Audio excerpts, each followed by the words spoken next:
to the AA Sports Podcast, minor league feel with major league discussion. Here are your hosts, Alan and Alan.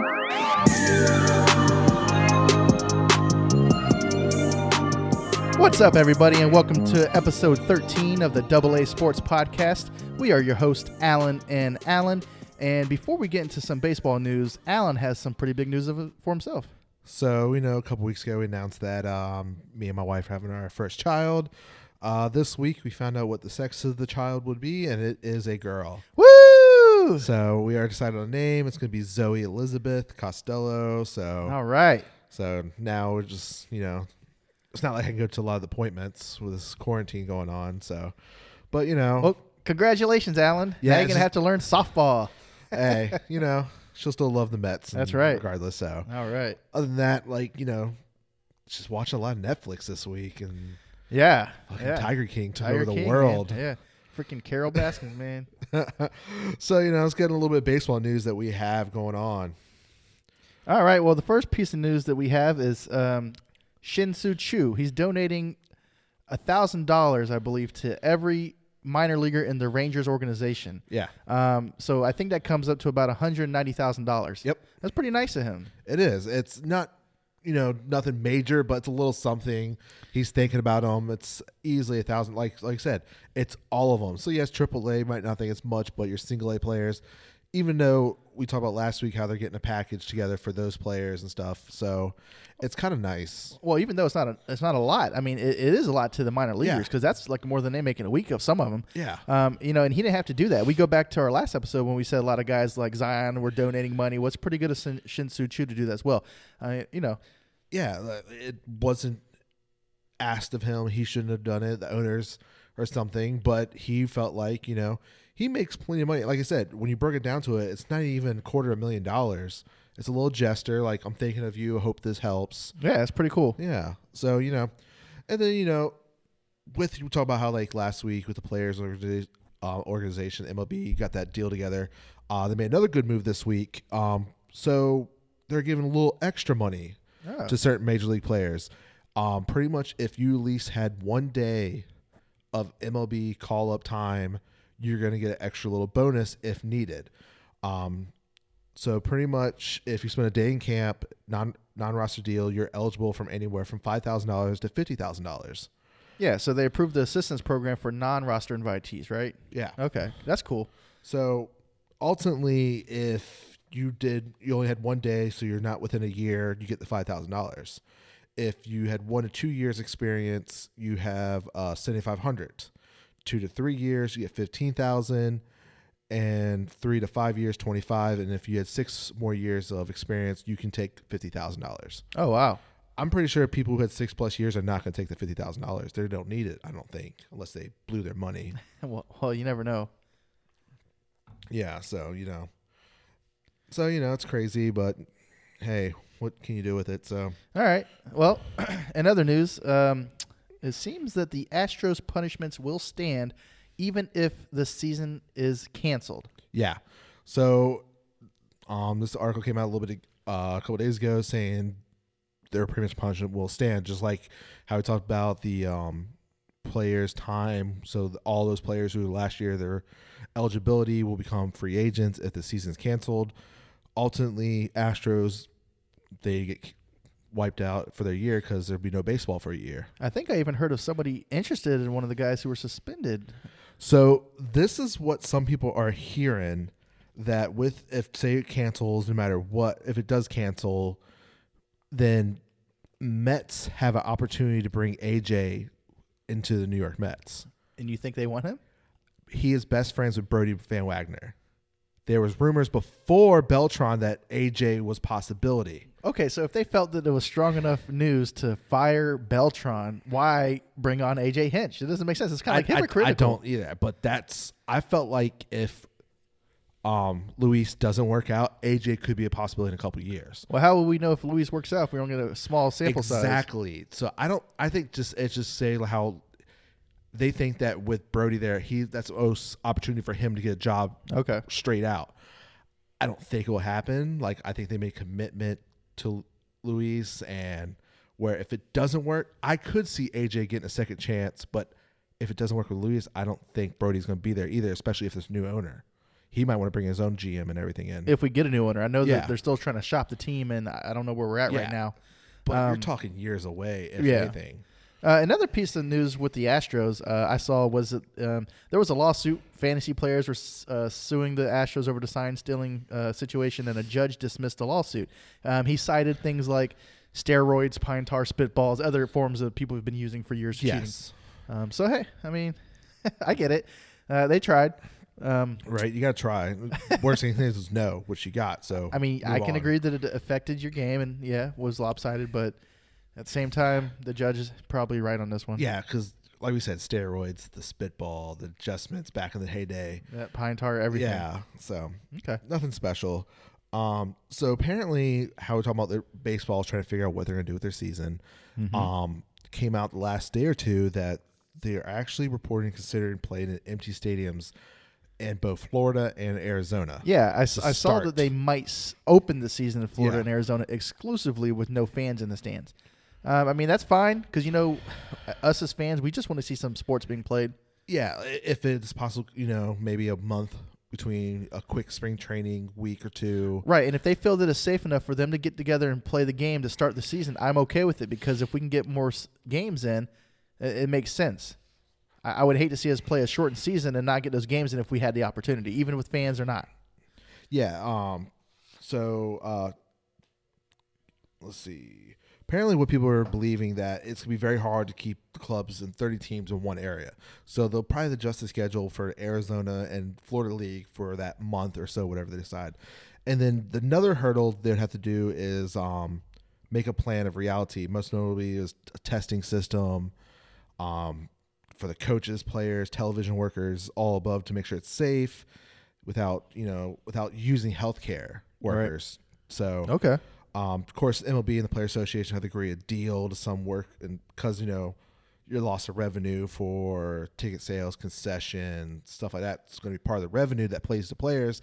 So there might have to be a little adjustment in salary for maybe that month of play and justice elsewhere. Yeah, well, I know a lot of the players are itching to get back out there and play. If you're talking about taking maybe like a 10% pay cut, most of them will probably do it. Yeah, they just want to play. Yeah, I mean, it's better than what the other leagues are offering. Some of the leagues, I don't know if it's NBA? Somebody's wants their players to take a 50% pay cut. Yeah, I've not heard that yet. Yeah, I don't know if it was NBA or something like that. They were asking, or NHL, they're asking somebody to take a 50% cut. I can see NHL because they don't have like the big sponsors and stuff like NBA and NFL and stuff does. I almost start it's probably the NHL because their salary is not that big and they're not a very, very popular sport that gets all these endorsement deals like NBA and MLB and stuff. So it is NBA. Oh, it is NBA. It says NBA wants players to take 50% pay cut. Union counters with 25%. So they're trying to cut them somewhere. We'll see how that goes down. So. Yeah, I didn't read much into it, so I don't know if it's. I'm assuming it's 50% for the rest of the season. Yeah, probably something they can try to recoup some money. So okay. Well, speaking of NBA, if you watch the NBA, you might know this name, Rich Paul and Clutch Sports. Well, they recently, a couple weeks ago, got into football, and now they have acquired Title Sports and got into baseball players. Yeah. So Title Sports already has names on it like Alex Bregman, Marcus Stroman, Keston Hiura. So it looks like they're trying to compete with Scott Boras. Yeah, so that's going to be the biggest thing for them is, Scott Boras and CAA. That's the two biggest, always been in baseball. Title was a smaller one. That's like we said, those are decent players. But if Rich Paul with LeBron James, what he did for the NBA, and they're just thinking about bigger opportunities, why not go to baseball? Like, you can probably get a lot of players thinking big time, like, well, look, we'll take care of you on and off the field. Which is good because that means there's not a monopoly on Scott Boras just running the whole thing. And I know there's players that, like one of the Mets players said that, if they resign, he's going to do it on his terms, not Scott Boras' terms.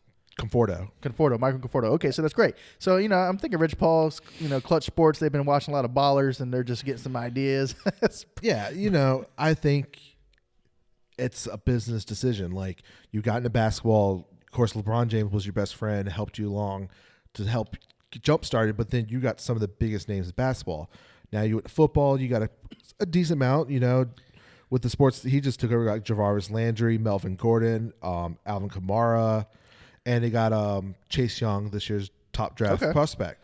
So they got some decent players in football. So they'll grow with that. Now they have some decent players in MLB to start. And exactly. And what I'm saying is they're already into other sports. And sports players today, they know other players who play different sports. So they're going to have connections to get more players in baseball on their side now that they're in the game. Yes.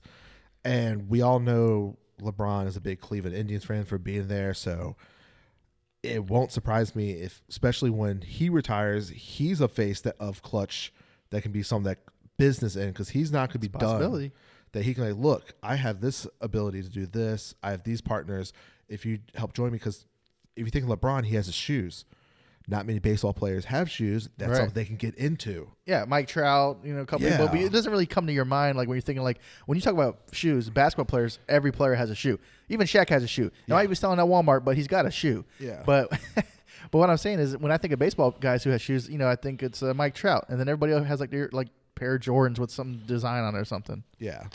So, it's only good things, we'll see. And it's probably the weirdest time to be getting into baseball. Maybe that's why they jumped in, because they saw the opportunity. So, but hey, welcome aboard. Okay. So, I think that's most of the major news that we had.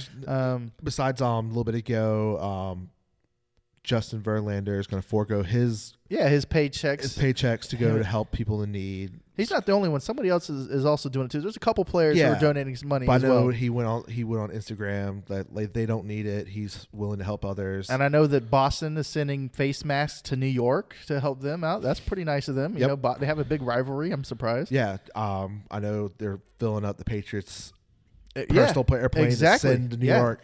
So everybody's trying to do their part to help out. Because it's the bigger cities. New York is definitely the biggest hit, because, come on, JFK and stuff, that's a big one, international travel. So, right. So. All right. Well, with that being said, we are going to get into our Mets news. Yep. Time for a little bit Mets news we got to talk about and discuss.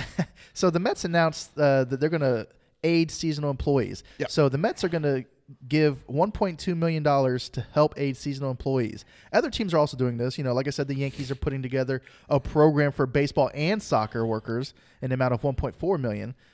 So yeah, what do you think? It's pretty good. Pretty much what it is, it's a grant, so it's not nothing. It's not a loan or anything. So pretty much, if you need it, you can apply for it, and it's something nice for your seasonal employees, because they're going to take care of you, because this is their job during the season. Yeah. It's baseball season. They don't, the Citi Field is not something where stuff goes on all year.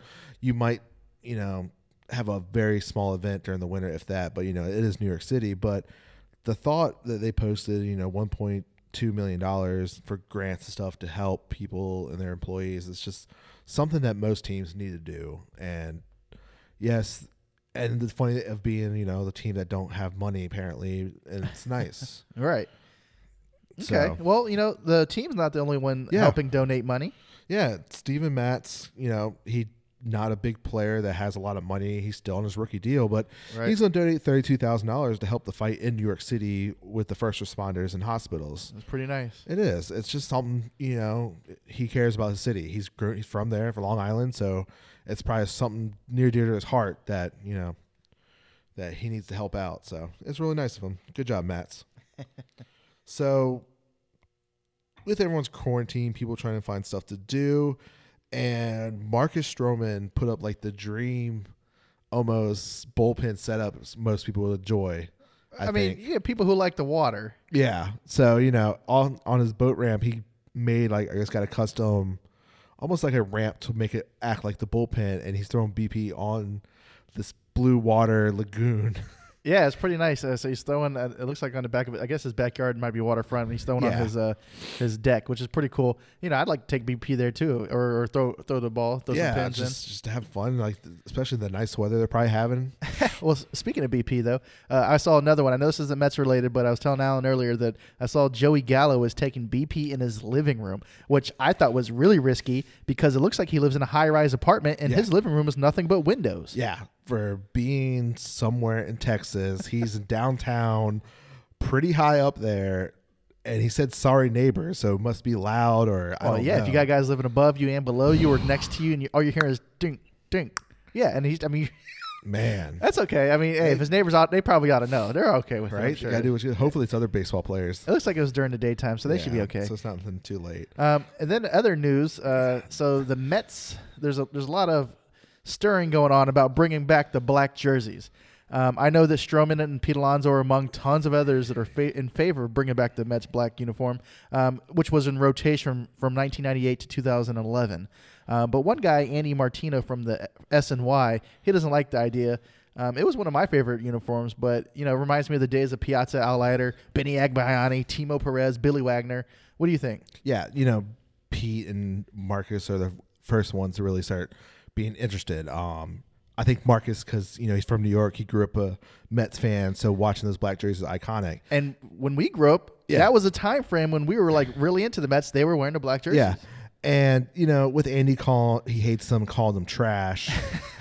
But other players said they would love to play for it, and then I think it's something that they could do easily. And then Pete gave a good idea, not actually a little earlier today, is how about we do Friday Night Blacks? Oh, dude, that would be sweet. I'm like, because that'd be something simple they could do. A couple years ago, as their alternative uniform for the anniversary of the '86 Mets, they did every Sunday home game. They wore the retro jerseys on Sundays. Okay, why not do Friday Night Blacks for a year? Yeah, or that'd be 2 cool. years, who knows? But it's something I think everyone wants to see back. I know I do. I do too. I'm on the team. I don't know Let's go. what Andy trashed, the black with the blue and orange letters. That black hat, everyone loves that black hat. Look, man, that jersey means a lot to us, so I'm with it. Very much so. So I don't know what you're thinking, Andy. You need to get together with the program.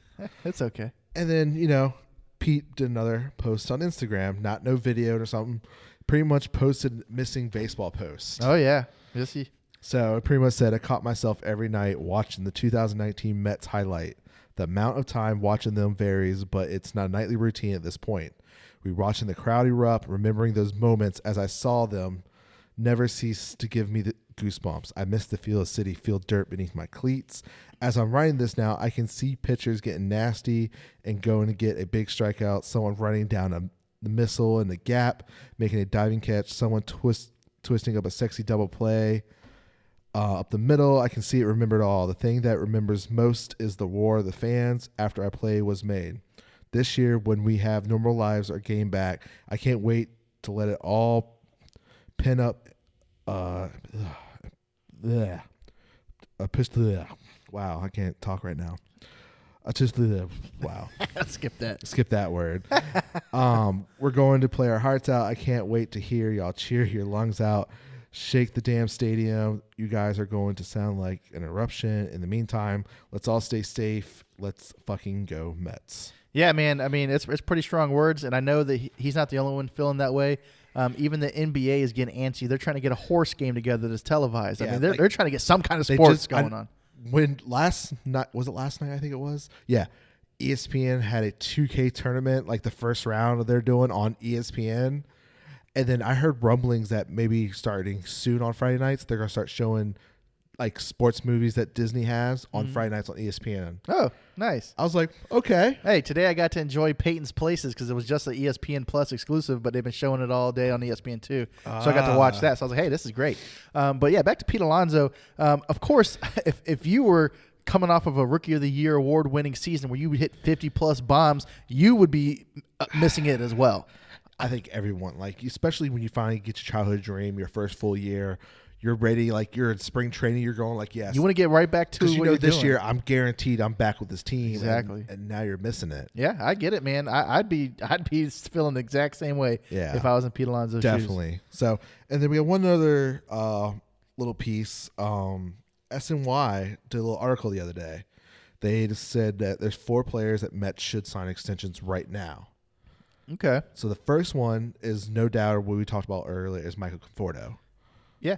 I love that guy. He's got great talent. He's really underrated. One of my favorite guys with the team. I say lock it up. Yeah. He said he is open to discussion with extension. He's willing to bet on himself. And Yes, like you said, he is going to make the decision, not Scott Boras. Like right. Scott Boras, like, you could probably get money elsewhere if you go hit a free agent. No, if he wants to stay here, sign, he's going to do it. And I love it because he's a great fit with the Mets organization. Yeah. As long as he can stay healthy, I really like the guy. Yeah. I definitely think he is a Definitely centerpiece of our outfield. Definitely to sign him. The next name, of course, the guy we were just talking about, Pete Alonso. Yeah, I really like Pete Alonso, but I would want to wait to see at least one more year of production after to make sure his rookie season wasn't a fluke. I know that we have him for a couple years still. I mean, the upside of signing him now is that they would be getting him at a huge discount, assuming he reaches superstar status. Yes. So basically it'd be kind of like contracts with White Sox are doing with their young guys. Yeah. But this would be after seeing him play a year, which is a little You're right. better. It You is. can sign like, okay, I feel comfortable. He had a year on his belt. He looks solid. Should we make this investment? I think the only thing that would be stopping him is you're thinking of Red Sox with Rustis Castillo. They signed that big contract after his first year, and he did terrible and never seen Major League Baseball since. I mean, I would feel more comfortable with another year under his belt, but he's in their organization. They know the kid. They know what he brings to the table, and if they feel comfortable enough locking him up, then go for it. Because like I said, if he's going to turn out to be good, you're going to get him at a discount right now. So pretty much what it'd be is where the arbitration would be, he'd make a little bit more money now, but also save your money in the long term. Exactly. So it's like a win-win for both players. And that could help out the Mets in the future when they need more money to give other guys to keep them together to compete. Yeah, because biggest thing is, the name that comes out that's going to be hitting free agency this year is Marcus Stroman. Mm-hmm. Is going to be the big one that was going to cost some money because, of course, Cespedes, Wilson, and I think there's one other.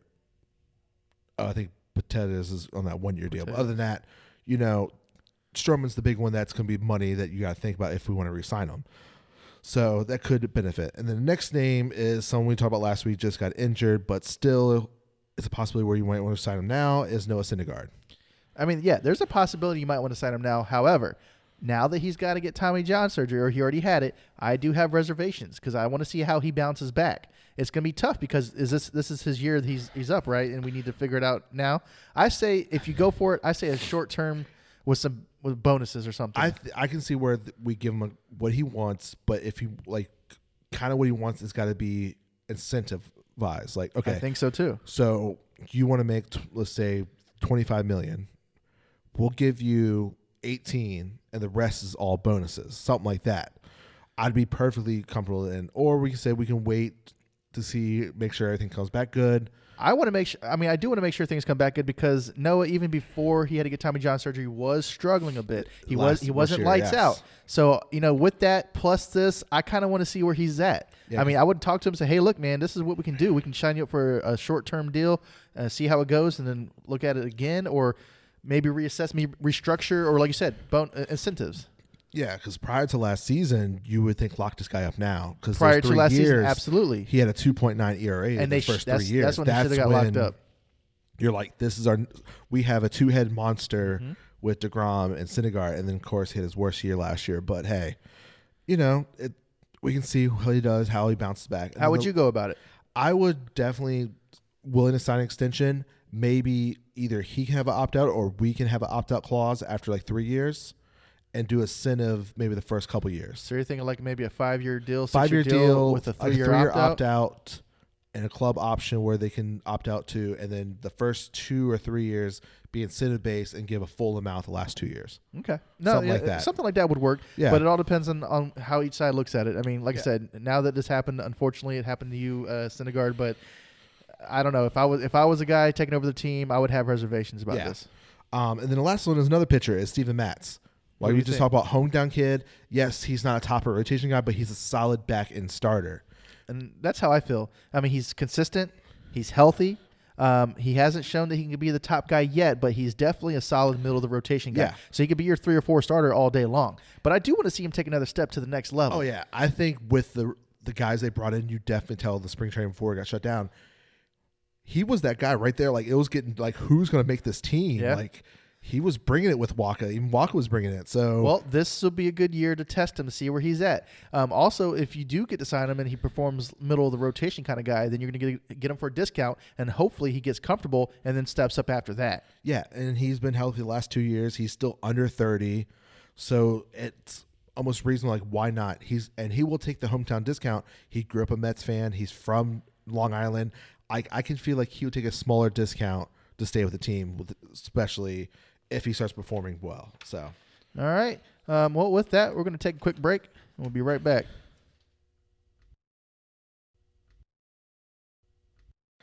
All right, everyone, welcome back. So this week, there's not much sports to talk about, but we decided we're going to break down the top 10 2020 farm systems ranking. All right.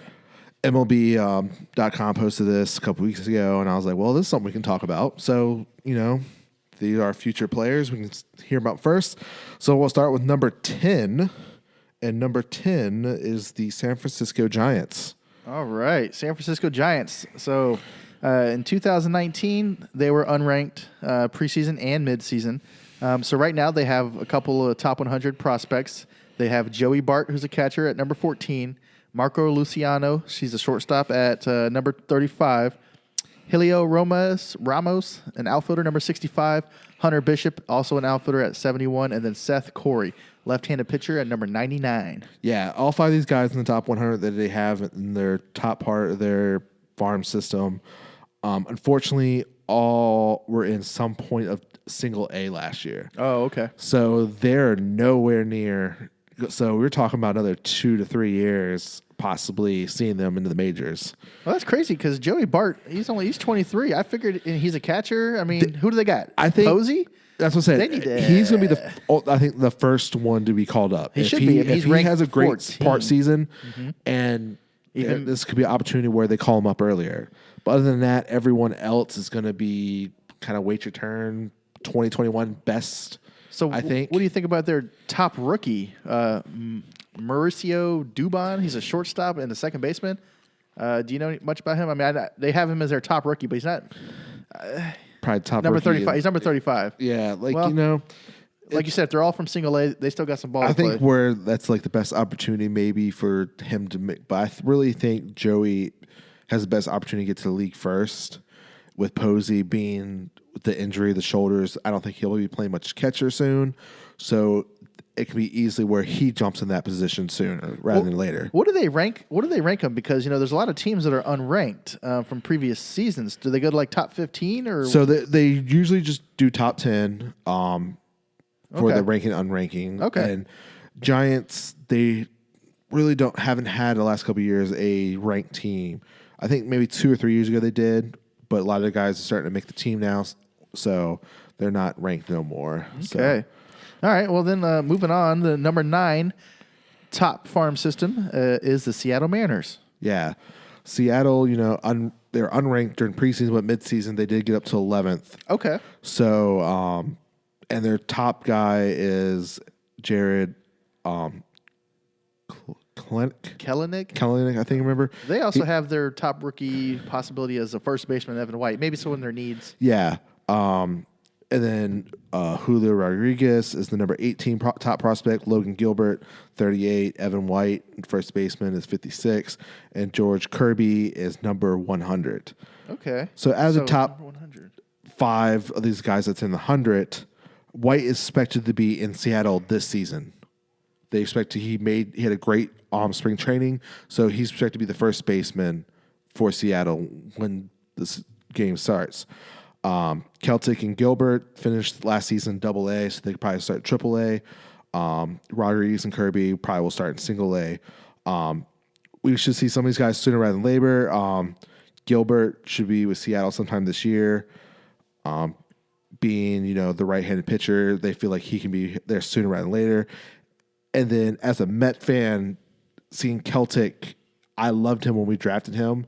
We traded him for the Cano trade, and he was the centerpice. Okay. And him seeing how far ranked he is this year, I knew he was like the best hitting high schooler 2 years ago in the draft. And we got him, I think it was like the 10th or 11th pick. I can't remember. Just think if we would have had him and Alonso up there hitting back so to backs. It's like watching him, like, I hope we didn't fuck this up with this trade.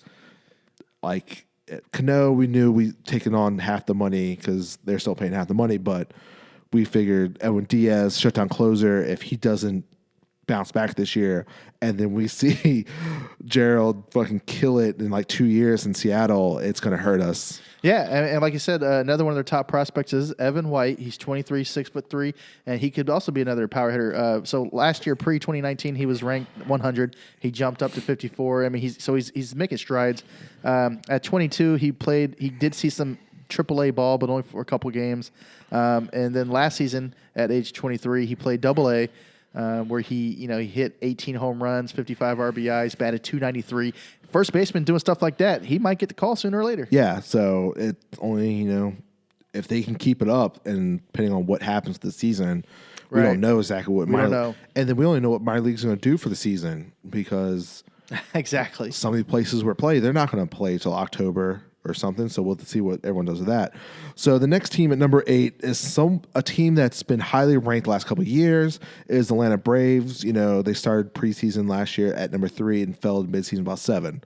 Well, and that's believable because they're probably bringing up a lot of their prospects. They are. We know that their team is young in the major leagues right now, and we know that they're going to be good. A couple years ago, Acuna was their main piece. Mm-hmm. They had Ozzie still as a prospect. Like, they had a lot of these guys.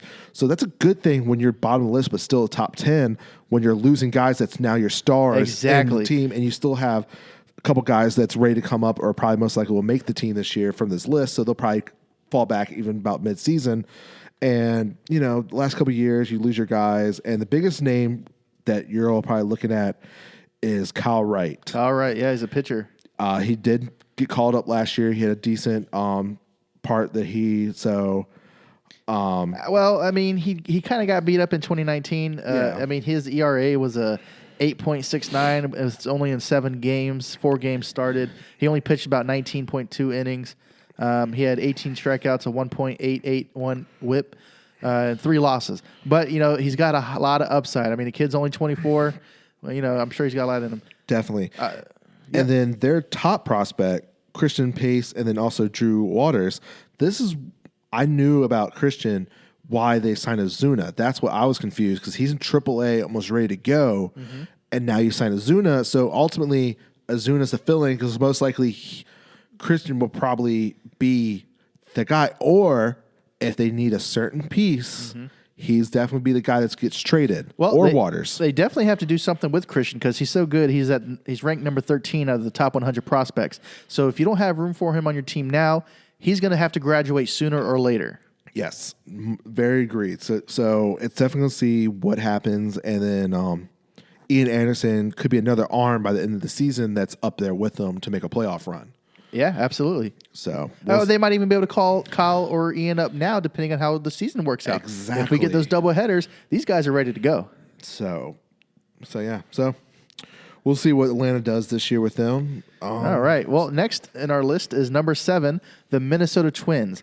Last season, preseason, they were ranked 8. They stayed ranked at 8, and now they moved up slightly at number 7 this year. So, needless to say, their their minor league system is pretty good, and they have a really good guy who we should all know or see soon, and Royce Lewis. Royce Lewis, I've known this name for a couple of years, waiting for the opportunity to try to get his autograph, because I had a feeling that this, you don't be the number 1 pick and not be the guy that you're. Especially a shortstop number 1. Yep. So he's number 9 prospect this year. So out of the 4, most of them all played last year in AA. So there's a chance where some of them will start AAA, some will AA. Depends on, we'll see when time to start. But Royce was the number 1 pick, and he's still only at the age of 20. Yeah. He had to go back. He took a little step back last year, but then he went to the Arizona Fall League and won the MVP and helped his team win the trophy this year in the Fall League. He has a very high baseball IQ. So he's only been up to AA though. Yes, but you know what? I say throw him in AAA. Give him a little bit of time. I think so. there. I think you got to start him in AAA this year. I think so. Because what he did in Fall League, and he's going to be a good player. So especially for a shortstop. I mean, that's a pretty valuable person on your team. That's pick. Right. So you just won MVP in the Arizona Fall League. I think he's like, I deserve to start in AAA to get ready to come to the majors. Yeah, because he's going to be called up sooner rather than later, especially with the Twins. The Twins are trying to make moves. They're trying to make things happen. They're going to need a guy like this to get through it. And then Alex, what was it, Krylov? He's an outfield first baseman. He was one of the top high schoolers from Western Pennsylvania when they drafted him back in 2016. So you think about, power hitters, and the first name is Ken Griffey Sr. And of course we have like Neil Walker and Devin that came from Meslo came from that area, but he unfortunately he had Tommy John in 2017. That's why he's still coming up, but with the injuries, he's still clearly one of the best hitters in the minor league system, who's continued to hit both for high average and plenty of power, especially when he's healthy. He makes consistent hard contact and can drive the ball to all fields. With a left-hand hitter nearly as likely to hit the ball out the other way. He's willing to work his counts and doesn't swing and miss a lot. So there's another piece that Twins could easily use. And then, like I say, he's outfield first baseman. So, and then the other guys, you have another outfielder at 81. I think he was AA when I looked him up, and same thing with their pitcher. Okay. So I think that's why they load up with a lot of veterans, because they know some of these guys are going to be coming sooner, not sooner rather than later, but more of in a year or so. All right, cool. So, the number 6 team is the Arizona Diamondbacks. Start of this last season, they were unranked. By midseason, they were ranked number 5. And the biggest thing was the trades they did. Okay. Because prior to, the preseason ranking came out, I think they didn't trade Paul Goldschmidt's trade yet. So they got the players from that. Yep. And then midseason, when they trade Greinke, they got a couple more players. So unfortunately, most of them only finished in A, besides their third prospect finished AA. Yeah, well, they got a lot of high ceiling prospects. They do. A lot of young guys. They have 7 of the first 75 picks in last year's draft. Yes. So between the players they got back and then what they drafted. So yeah, one of the rookies or one of their minor leaguers to look out for is Dalton Varsho. He's 22 years old. Last year he played AA. Yep. And when he played AA, he had 18 home runs, 58 RBIs, and he batted .301. So for a catcher, that's the interesting thing. With the Goldschmidt trade, they got Carson Kelly. Yeah. So that's going to be the very interesting thing to see what he does this year.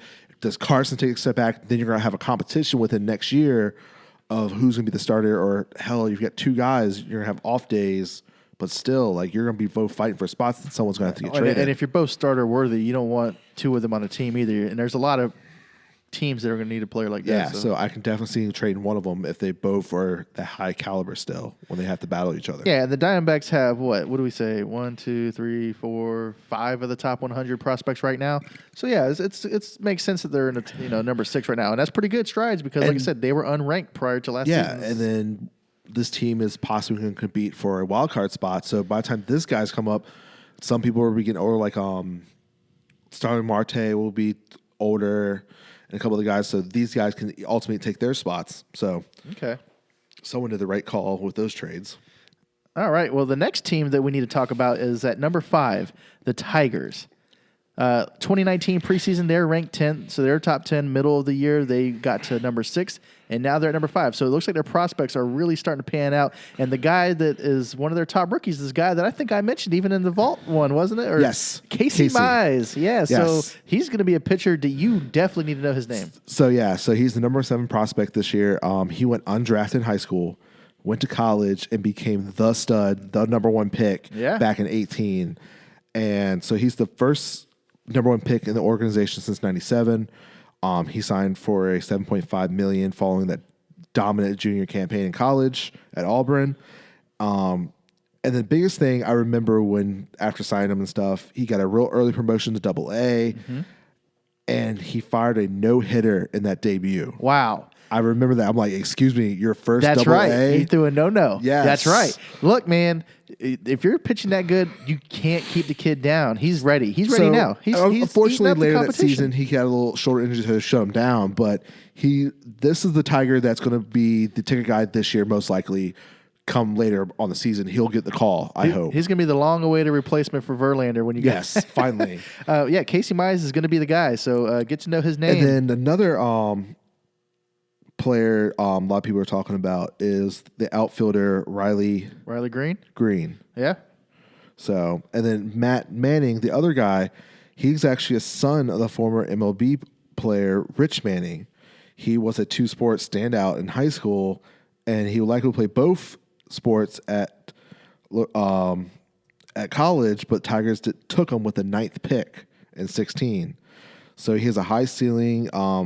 they possibly see him as a number 2. Okay. So they possibly, with those two coming up, Casey and him, they have their 1-2 ready to go. Last year he won the Eastern League Pitcher of the Year. He finished with 148 strikeouts and an ERA of 2.5. Wow. Well, it looks like their system has a lot of good prospect pitchers. Yes. Because their other prospect is Tarek Skubal, and he's a left-hander. He's ranked number 34 or I think 46. Okay, well pre-2020 Baseball America had him at 34. Okay. So as a pitcher in the minor league system, his ERA is 2.11 overall. Last year he pitched 2.58 well, he had a couple different leagues that he was up and down. Yeah. But 2.11 is his ERA, so he's doing pretty good, man. We're going to see some pretty good pitching out of these guys. Yeah, and I think more so people have realized, like especially watching the Mets young guys, and then 2 or 3 years ago when the Orioles new GM, he picked 15 pitchers in his first MLB draft. Yeah. So they're seeing more and more pitching as the next thing, and a lot of these guys are younger, so it doesn't surprise me that 3 of their top 4 100 prospects are pitchers. Which is great for the Tigers because if all these guys get up at the same time and you have a 1, 2, and 3 solid, plus the veterans you're going to have on your team, it's going to be pretty hard to beat. Very so. So Tigers trying to get back. Yeah. And then the next team at number 4 is the man with the plan, Derek Jeter, Wow. the Miami Marlins. So start of last season, they were unranked. By midseason, they were ranked number 4. Which is pretty good because we all know the Marlins suck, so they have to have a good farm system or they're not going to go anywhere. They have 5 top 100 prospects. So 3 out of the 5 top 5s can see some time this year in Miami. And this is due to a good 2019 draft. Majority of the reason they're up here. Yeah. So, which one I was talking about? Well, they have... So, yeah. Their top prospect, right? Yeah. Is that Nick Neidert? Sixto Sanchez? Yeah. Sanchez apparently went to attend a workout in Cuba for a catcher, and the Phillies spotted him and signed him to $35,000 deal. He led the rookie Gulf Coast that year with a .5 ERA in his U.S. debut later. He developed to one of the baseball's prospect in 17. He had some elbow, limited him to his 18, but after that, the Phillies made him the centerpiece in the GTA Remuto trade. Okay. So with a healthy 19 his workload, he had 114 innings, while the Marlins handled him very carefully because of the elbow. So they pretty much, with his stuff combined, belong to among pitching prospects. His fastball usually is around 95 to 99. With his 2-steamer, it features a power sink and a 4-steamer that climbs into triple digits. His best secondary offense is changeup that dives at the plate. So okay, yeah. Well, another one of the prospects. He might not be top 100, but he's the guy who's going to be in the league very soon. Is Nick Neidert. Mm-hmm. He's got 5 minor seasons in the minors, and his ERA is 3.2. And I know he was up there with the spring training this year, so we should see some from him. But yeah, so Miami's making moves. They got a lot of guys who are top 100. What's that? 1, 2, 3, 4, 5 of them. Yeah, and their top hitting guy is he's merged as an advanced hitter. He was I think he's a 6'3" frame that gives him power to all parts of the field.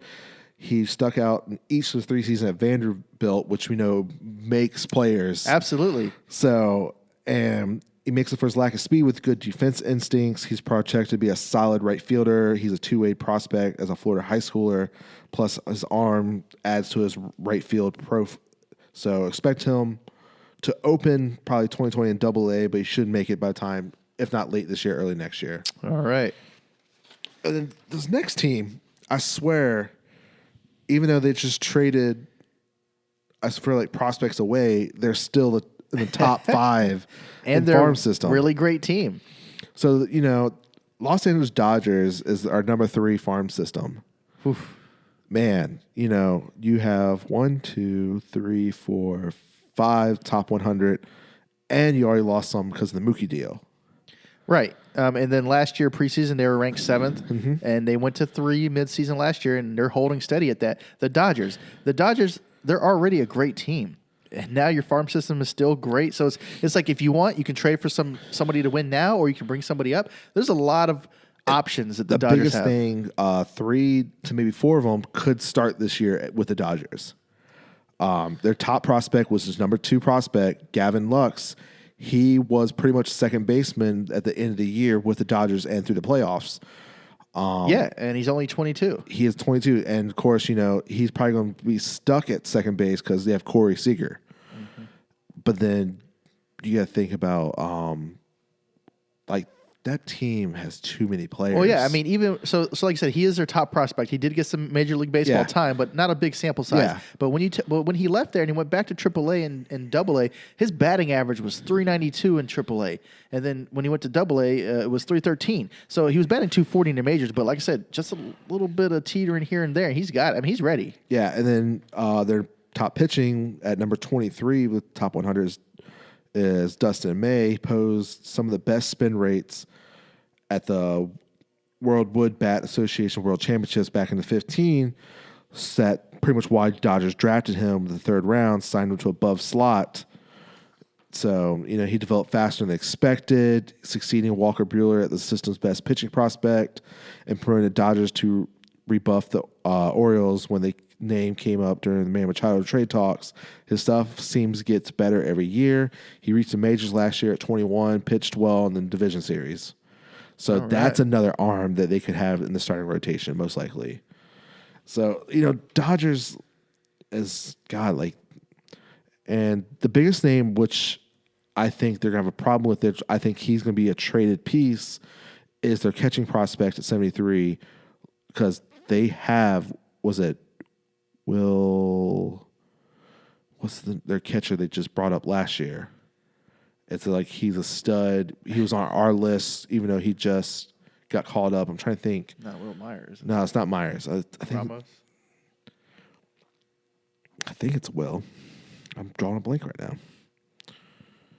That's all right. Yeah, but if he has almost became a stud, you're this guy's a top catcher. It's like, what are we going to do with him? That's what the Mets problem. They have their top prospects a shortstop. We have Med Rosario. Like, what are we about? Send him to second base? That's the question. And catcher's a little different, especially with the Dodgers. They have an open position at first base because they have the long list of players that play outfield, first base. Yeah. So we'll see what they do this year and if someone's going to be a nice trade piece. So okay. All right. Number 2 on the list was last preseason ranked number 1 and midseason ranked number 1 is the San Diego Padres at number 2. And I think the biggest thing was Luis Tatis Jr. was probably the main reason why they were number 1. Okay. Well, now him not being a prospect no more, they probably did fall back just a hair to number 2. So they have 1, 2, 3, 4, 5 top 100 prospects, and 1, 2, 3, 4 of them are in the top 50. Okay. Which having their number 5 being their number 1 prospect, and Mackenzie Gore is a left-handed pitcher. Yeah. So, Mackenzie Gore, he's got to be their top prospect. His ERA in the minor league during 3 seasons is a 2.56. If that's not special, I don't know what is, man. So in his senior year at high school, which got him the 2017 Gatorade National Player of the Year honors, he went 11-0 with a .19 ERA. Whew. Yeah. So it made him available for the draft, and of course, Padres were elected to get him with a number 3 pick. So he's definitely a stud among his peers that are around the same age group. So, he finished, what was it, AA, I think, last year? With a 1.6? Well, yeah, I mean, last year he played. Well, last year he went to AA and single A, but I think it was where he finished second. What I got, so he's clearly can be the number 1 starter in their organization if he keeps this up. Yeah, and like you said, he got kind of beat up in the AA. So together, AA and single A, he had a 1.69 ERA. He had over a 4 in AA and a 1.02 in single A. But either way, he's going to be somebody to look forward to seeing, especially since he's going to be a lefty bringing it. So I can't wait to see him come up. Yeah. So, and then They got some other players, like they got Taylor Trammell, and he was considered one of the top prospects in 2016 draft. Yep. I think on July 30th of 2019, the Reds traded Trammell to the Padres in a 3-team trade where the Reds acquired Trevor Bauer. Yep. The Indians got Yasiel Puig, Scott Moss, Franmil Reyes, Logan Allen, and Victor Nova. So, and then like we said about position player, but of course this guy's probably a few years away. Is CJ Abrams, he's a shortstop. Yeah. You have Tatis Jr. So when he comes up, is someone going to go to second? So, but they just picked CJ in this past draft with a number 6 pick.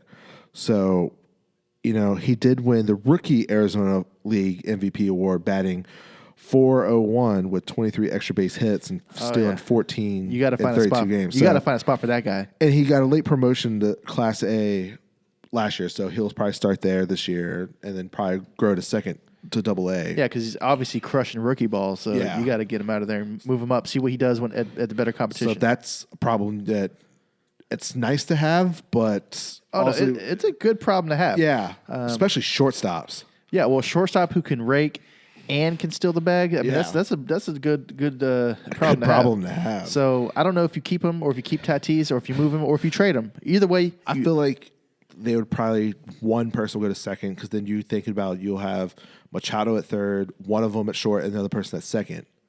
That's a good problem to have, possibly. Well, either way, he's going to bring value to the team, regardless of how you use him. And then the worst thing I feel like the Padres is, if you saw these prospects, a lot of them are young, is that the GM might not see his plan pan out. Because the rumor is, if this doesn't work out or show promise this year, he might be out. Yeah. I think this is the 4th or 5th year in his team. They signed 2 major contracts the last 3 seasons. Of course, with Eric Hosmer 2 years ago, and then Machado last year. So they didn't sign no one big this year, but it's like, okay, what are you going to do for me this year? If ownership don't see a move, getting close, he might be out, unfortunately.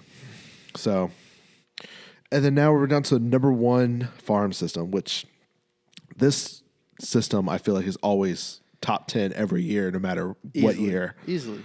Tampa Bay Rays every year drafts wells, signs wells. That analytics, there's no reason why one guy went to be the president of the Astros, the other guy's now the GM of the Red Sox. Right. And I wanted him as the Mets when it was down to him and Brody. I'm like, you see what Tampa Bay's done. Why not get this guy to be his GM? But when you have the number 1 overall prospect, mine plus many others, you're going to have a great farm system. And, the prize gem is the number one prospect right now, and Wander Franco, shortstop. He was the prize gem of the 17-18 international class. Okay. The Rays signed him for $3.8 million, and he established himself as baseball's more exciting prospect his first season in America. Okay. He claimed the Rookie Appalachian League MVP award at the age 17.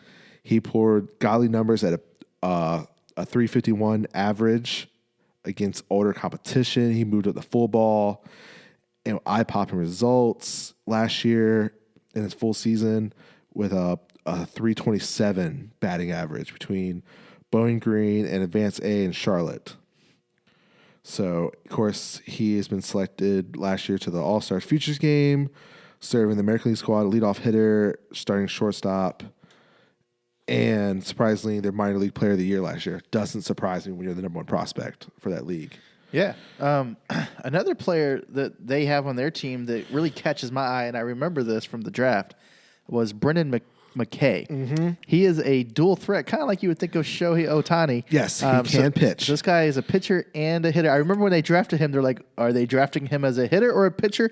They drafted him as they were planning on using him for both. I know he did pitch the first year after the draft. I don't think he's kind of stopped since. Well, the Rays selected McKay in the first round. He was selected 4th overall in 2017. His signing bonus was more than $7 million. Yes. So it's the second largest signing bonus Since Hunter Green, since the constraints were placed on it, I guess.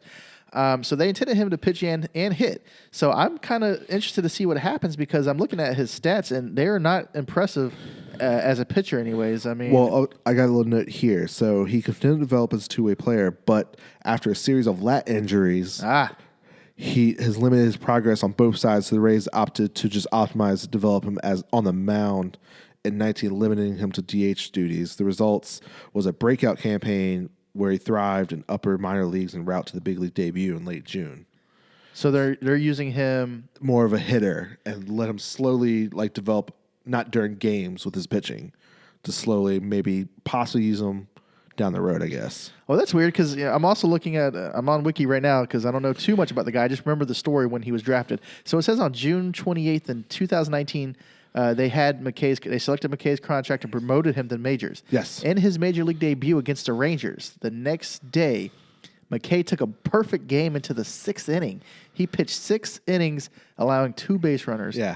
He made his debut as a batter on July 1st against the Orioles, going 0 for 4 as a DH, and then was sent back down over the All-Star break. But hey, man, he's ultimately doing what Ohtani did last year. He's on pitch and maybe just do DH duties. I mean, I feel better about Ohtani doing both right now, but that's because he's more established. Yeah. This guy, if he can pull it off, that'd be something to watch. So we'll see if he can definitely hit with the majors, if he can pitch. So it's definitely something to watch. And then you got to forget that they're getting this great pitcher back from Tommy John and stuff, and Brent Honeywell. Yeah. Remember, 2 years ago, he was the MVP of the Futures game and thought he was going to be the next arm from Tampa Bay. And then, unfortunately, he has injuries. He got Tommy John. And then he had a little injury last year. So pretty much he's been out 2 years.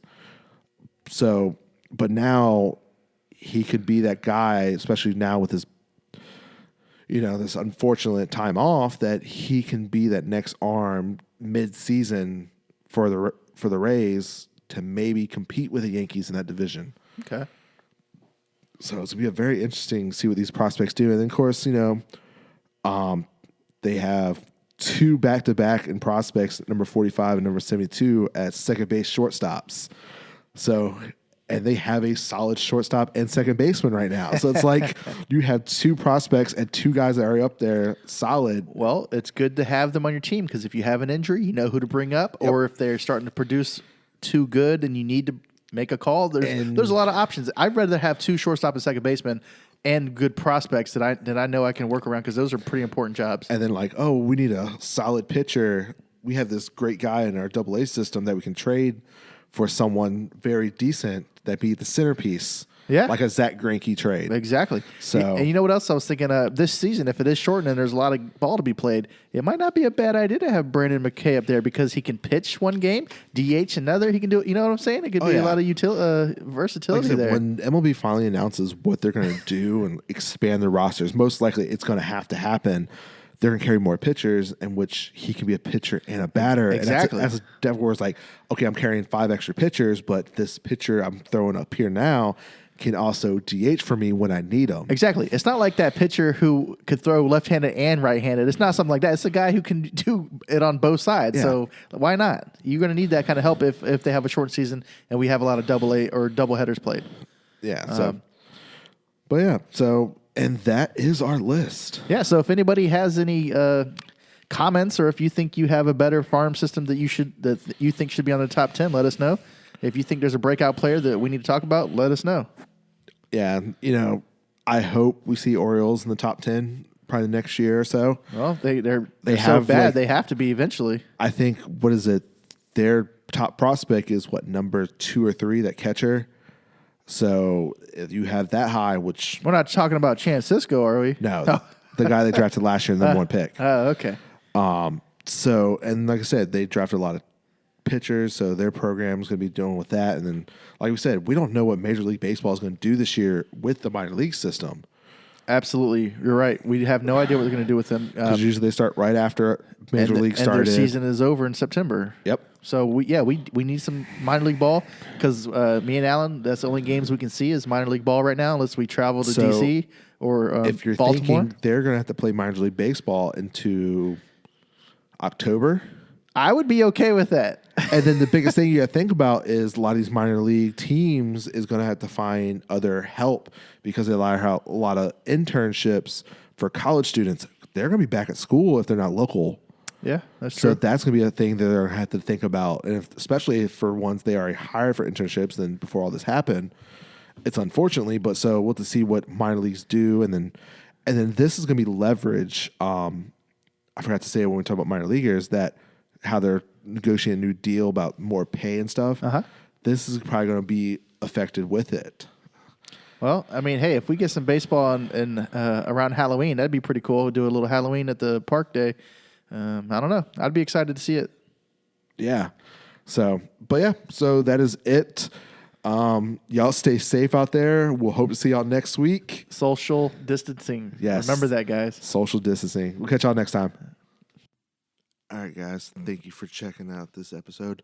Please share us if you enjoyed this content. Follow us on Twitter and Instagram at AA Sports Podcast. Catch y'all next week. Peace. For the record, I'm done trying to make y'all comfortable. That's right. For the record, you ain't trying to grow, then it's done for you. That's right. For the record, lab on me going all the way. All the way. For the record, ain't trying to link, no time to waste. Stop calling. For the record, for the record, for the record, for the record, for the record. Been a little too nice for y'all. Now I gotta up price for y'all. Snake eyes on dice for y'all. Shoulders on ice for y'all. A6 all the hate. I won't get a ball today. Got lost in the ball and A's. I'm flipping the bars. I'm flipping the on record, off record. I still count wins when they got it.